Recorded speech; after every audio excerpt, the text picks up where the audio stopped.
कि आप सब ने खूब शॉपिंग करी होगी क्योंकि ब्लैक फ्राइडे सेल चल रही थी। सब कुछ जानते हुए मैंने भी शॉपिंग करी है। मुझे इस ब्लैक फ्राइडे की सच्चाई पता है, पर फिर भी मैंने शॉपिंग करी क्योंकि हमको ये एडवर्टिजमेंट ये हमें फोर्स करते हैं कि हम शॉपिंग करें। बार बार जब भी आप स्क्रीन खोलेंगे तो आपकी स्क्रीन पर कुछ फ्लैश हो जाएगा, आपके मोबाइल पर कुछ ना कुछ आता रहेगा और आप उसको स्क्रॉल करते रहेंगे और आप कुछ ना कुछ क्लिक कर देते हैं और शॉपिंग कर लेते हैं। ऐसा ही मेरे साथ भी हुआ और ज़रूर आपके साथ भी हुआ होगा। तो कभी आपके दिमाग में आया होगा ज़रूर कि ये ब्लैक फ्राइडे क्यों कहते हैं इसको, क्यों पर्पल और रेड फ्राइडे नहीं बोलते।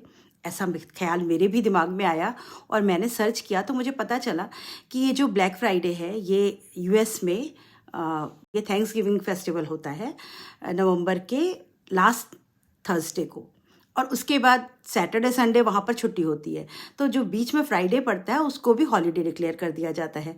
तो जो बीच में जो फ्राइडे है उस दिन वो लोग थैंक्स गिविंग सेरेमनी में, ये एक उनका पारिवारिक फेस्टिवल होता है। अपने परिवार से मिलते हैं, जितने बड़े लोग हैं या जिसने भी ज़िंदगी में आपको कभी मदद की हो उसको वो थैंक्स देते हैं। ये बहुत अच्छा त्यौहार है।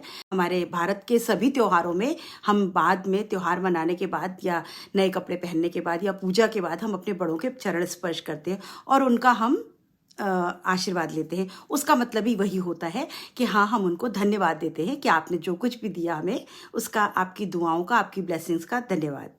तो ऐसा ही त्यौहार उनका है। लेकिन उस त्यौहार के बाद वो फ्राइडे का दिन बचता है, छुट्टी होती है, तो वो लोग शॉपिंग करने निकलते हैं। इसको ब्लैक फ्राइडे कह दिया गया, पर इसके पीछे जो कहानी है वो ये है। पहले ये जो ब्लैक फ्राइडे था, इसको ब्लैक फ्राइडे ये जो टर्म था ये फाइनेंशियल टर्म था, ये शॉपिंग से रिलेटेड नहीं था। हुआ ये था कि एक बार कभी दो भाई थे, उन्होंने सोचा सारा गोल्ड यूएस का खरीद लेते हैं तो स्टॉक मार्केट में एकदम से उछाल आएगा और फिर हम बाद में उसका फ़ायदा उठाएंगे। तो उन्होंने ऐसा कुछ किया, गोल्ड सारा खरीदा और मार्केट जो है वो मार्केट जो है वो क्रैश हो गया। और उस दिन फ्राइडे का दिन था तो इसलिए इसका नाम ब्लैक फ्राइडे रख दिया गया। उसके बाद एक कहानी ये है कि 1869 में वो जो गोल्ड क्रैश हुआ था उससे पूरे यूएस में एक इकोनॉमिक स्लम आ गया था और एक फाइनेंशियल केओस पैदा हो गया था। इस वजह से इसको ब्लैक फ्राइडे कहा गया। ब्लैक बुरे के लिए आता है, रिप्रेजेंट करता है ब्लैक कलर। फिर एक कहानी है कि 1950 में एक बार थैंक्स गिविंग के बाद लोग शॉपिंग के लिए निकल गए और एंडलेसली क्यूज़ लगे हुए थे, लंबी लंबी कतारें थी, सारे दूर दूर तक लाइन लगी थी। उसके चक्कर में इतनी भीड़, ट्रैफिक जाम हो गया और बहुत से लोगों ने शॉपलिफ्टिंग करना शुरू कर दिया, चोरी शुरू हो गई और पुलिस जो है वो इसको मैनेज नहीं कर पा रही थी। तो पुलिस ने इसको नाम ब्लैक फ्राइडे दे दिया और तब से इसका नाम ब्लैक फ्राइडे हो गया। और फिर उन्होंने अपने, जब फाइनेंशियल जो टीम है उन्होंने जब अपने हिसाब किताब करती है तो जो उनके लॉसेस होते हैं उसको वो रेड से दिखाते हैं, रेड से रिप्रेजेंट करते हैं, और जो प्रॉफिट होता है उसको ब्लैक से रिप्रेजेंट करते हैं। तो इसलिए इस फ्राइडे का नाम ब्लैक फ्राइडे रख दिया गया। 1980 में इसको ब्लैक फ्राइडे के रूप में शुरू किया गया। पहले उन्होंने नाम इसका बिग फ्राइडे रखने की कोशिश करी, लेकिन बिग फ्राइडे चला नहीं क्योंकि ब्लैक फ्राइडे जो है वो बड़े अच्छा टैग था। तो उन्होंने उसको ब्लैक फ्राइडे नाम से डिक्लेयर किया और सुबह सुबह अपनी दुकानों पर बड़ी बड़ी डील्स और ऑफर्स लगाने शुरू कर दिए। और दुकानें जो है वो, शॉप्स जो है वो मॉर्निंग में सुबह 6 o'clock 7 o'clock से स्टार्ट कर दी और रात के लेट नाइट तक, कि जिससे लोग आएँ। और लोगों को लगा कि, और उन्होंने अपने रेट कुछ कम कर दिए और प्रॉफिट देने लगे, तो लोग जो थे वो दौड़ पड़े, लाइनें लगा लगा के शॉपिंग करने लग गए और तब से ये ब्लैक फ्राइडे शुरू हो गया। अब ब्लैक फ्राइडे की सेल लगने लगी और यूएस में बहुत जोर शोर से इसका लाभ उठाने लगे। लेकिन आजकल इंटरनेट का ज़माना है, ग्लोबलाइजेशन का ज़माना है, तो ये ब्लैक फ्राइडे यूएस से निकल करके और दुनिया में लंदन और कनाडा और अब धीरे धीरे भारत में भी आ गया। और आज भारत में कोरोना के बाद से हम सब लोग ऑनलाइन शॉपिंग, धुआंधार शॉपिंग कर रहे हैं और सब कुछ आपको घर बैठे मिल जाता है। हमें इंटरनेट पे बहुत सी डील्स मिलती है। अब तो यहाँ तक ये हो गया है कि आप मॉल्स में जाइए तो आपको सामान महंगा मिलेगा, लेकिन अगर आप ऑनलाइन वही सामान ले लेते तो आपको सस्ता मिल जाता है। तो कोई क्यों जाएगा मॉल में? तो यहाँ हमारे भारत में भी आ गया ब्लैक फ्राइडे और अब ब्लैक फ्राइडे के नाम पर दुकानों में, शॉप्स में, मॉल्स में भीड़ होने लग गई है। एकदम क्राउडेड मॉल्स हो गए हैं। कुछ 50% पे मिलने लगा है। अगर आपके पास एक माइक्रोवेव है और आपको 50% में एक माइक्रोवेव मिल रहा है, तो आप जाकर दूसरा खरीदाते कि चलो किसी को दे देंगे या हमारा कभी ख़राब हो गया तो काम आएगा। चीज़ें होते हुए भी हम ज़्यादा खरीद लेते हैं। क्यों? क्योंकि वो सस्ती मिल रही होती है। कंपनियों ने इसका बहुत फ़ायदा उठाया। अगर आप पुराने डेटा उठा के देखें, लोगों ने पूरा सर्वे किया, डील्स जो है वो 30% उसको इन्फ्लेटेड कर दिया जाता है, मतलब रेट पहले ही बढ़ा दिए जाते हैं। ये जो थैंक्सगिविंग सेरेमनी है, इससे पहले ही चीज़ों के रेट्स 30% बढ़ा दिए जाते हैं, 20% बढ़ा दिए जाते हैं। और जब ये आता है तो उसको कम करके आपको ऑफर दे दिया जाता है।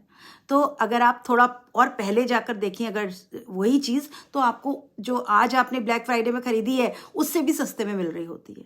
लेकिन हमारी जो साइकोलॉजी है उसका बहुत फ़ायदा उठा रहे हैं ये शॉपकीपर्स, ये रिटेलर्स। पहले वो 20% 30% रेट बढ़ा देते हैं थोड़े दिनों पहले, और हमें लगता है चीज़ें महंगी हो गई, और थैंक्सगिविंग के बाद ब्लैक फ्राइडे के नाम से वो कम कर देते हैं, ऑफर देते हैं और वो बेच देते हैं। उनका फ़ायदा हो जाता है। उनका जो पुराना स्टॉक होता है उसको 50% निकाल। ऐसे हमसे अगर कोई कहे कि पुराना स्टॉक ले लो तो शायद हम ना लें, लेकिन हम ब्लैक फ्राइडे सेल के नाम पर ले लेते हैं। ऐसा नहीं है कि हमारा फ़ायदा नहीं होता, थोड़ा फ़ायदा हमारा भी होता है, लेकिन जो ये टेक्नोलॉजी वाली चीज़ें हैं, टेक चीज़ें हैं कि कंप्यूटर और मोबाइल्स और ये सब, इनमें बहुत फ़ायदा उठाते हैं। वो पहले रेट बढ़ाते हैं और फिर बाद में वो कम कर देते हैं। और ये सारी सच्चाई ऐसा नहीं है कि आपको नहीं पता होगी, मुझे भी पता है और आपको भी पता है। लेकिन ये जो एडवर्टिजमेंट्स है, इसमें इतनी पावर है, मीडिया में इतनी पावर है कि ये हमको बहुत आसानी से बेवकूफ़ बना लेती है। तो अगर आप सब कुछ जानने के बाद भी अगर आप ये सोचते हैं, if you are thinking that you are getting good deal, then think again. पहले क्या होता था हमारे भारत में, हम ये साल में 1 या 2 बार कपड़े खरीदा करते थे, होली पर, दिवाली पर, बर्थडे पर, बस। लेकिन आज हम हर महीने, यहाँ तक कि हर हफ्ते शॉपिंग करने लगे, क्योंकि ऑनलाइन हमें मिल जाता है और हम शॉपिंग करते रहते हैं। फैशन, इतना जल्दी फैशन बदल रहा है, और फैशन क्या बदल रहा है ये हमें इंटरनेट से पता लगता रहता है। तो हम सब लोगों का ब्रेन वॉश बराबर इस इंटरनेट के माध्यम से होता रहता है। और जो ये जितने भी ब्रांड्स हैं, ये सब पहले अपनी ब्रांड्स को हाइप करते हैं कि हमारी ये ब्रांड, और हम सब उसके साथ बह जाते हैं इमोशंस में कि नहीं, मैंने ये ब्रांड पहनी है तो ये बहुत अच्छी होगी। तो बच्चों, ये जो ब्लैक फ्राइडे था, ये ब्लैक फ्राइडे, इसकी बहुत इम्पोर्टेंस थी शुरू में, तो क्योंकि ब्लैक फ्राइडे के नाम से बहुत बड़ी सेल लगा करती थी। लेकिन आज इसकी इम्पोर्टेंस एकदम ख़त्म हो गई है, क्योंकि हम लोगों के यहाँ तो आप देखिए, इंडिया में क्या, सभी जगह हर थोड़े दिन पे कुछ ना कुछ फेस्टिवल आता है, और हर फेस्टिवल के नाम पे सेल आ जाती। दिवाली सेल आ गई, रक्षाबंधन सेल आ गई, होली सेल आ गई, गरबा सेल आ गई, डांडिया सेल आ गई, मतलब कोई भी फेस्टिवल, कहीं का भी फेस्टिवल हो, और हम सब शॉपिंग करने लग जाते हैं इस सेल के नाम पर। तो अब इसकी इम्पोर्टेंस उतनी नहीं रह गई है, ख़त्म हो गई है। और इससे क्या हो रहा है बच्चों, हम ओवर कंजम्पशन और वेस्ट की तरफ बढ़ रहे हैं। हमारे पास सामानों का ढेर लगा होता है, फिर भी हम सामान खरीद लेते हैं। ये मैं आपके लिए नहीं बोल रही हूँ, मैं अपने लिए भी बोल रही हूँ। हम जानते हुए समझते हुए भी ये काम करते हैं। तो हमें इसके लिए अवेयर होने की ज़रूरत है और अपने आप पर कंट्रोल करने की ज़रूरत है। आपको ज़रूरत है, आप ज़रूर खरीदिए, शॉपिंग करिए। शॉपिंग आनंद भी देती है, मज़ा देती है, एक स्फूर्ति, एक एक्साइटमेंट भी देती है, लेकिन फिर भी सोच समझ कर। आज हमने इन सेल्स को ग्लोबली अडेप्ट कर लिया है और हम इन शानदार डील्स का फ़ायदा उठाते। कभी कभी ऐसा नहीं है कि सारी डील्स ख़राब होती, कभी कभी आपको कुछ अच्छी डील्स मिलती हैं। तो जब आप किसी डील्स में जा रहे हैं तो बहुत सोच समझ करके, पहले देख करके, थोड़े देर सर्वे करके फिर आप कोई शॉपिंग करिए, क्योंकि बच्चों, पैसे हमारे हैं और खून पसीने की कमाई है, तो इन पैसों को वेस्ट नहीं होना चाहिए। शॉपिंग करिए, शॉपिंग का मना नहीं है, बहुत एक्साइटमेंट होता है लाइफ में, लेकिन हमें बहुत सोच समझ के ये काम करना चाहिए। तो ब्लैक फ्राइडे तो अब ख़त्म होने वाला है, सेल ऑलमोस्ट ओवर होने वाली है, लेकिन मुझे लगा कि ये बात अपने बच्चों से मुझे ज़रूर करनी चाहिए। तो मिलते हैं बच्चों किसी नेक्स्ट टॉपिक के साथ नेक्स्ट वीडियो में। तब तक चैनल को लाइक, शेयर, सब्सक्राइब करिए, और अब हिंदी भी पढ़ते रहिए क्योंकि एग्ज़ाम आ रहे हैं। Good bye.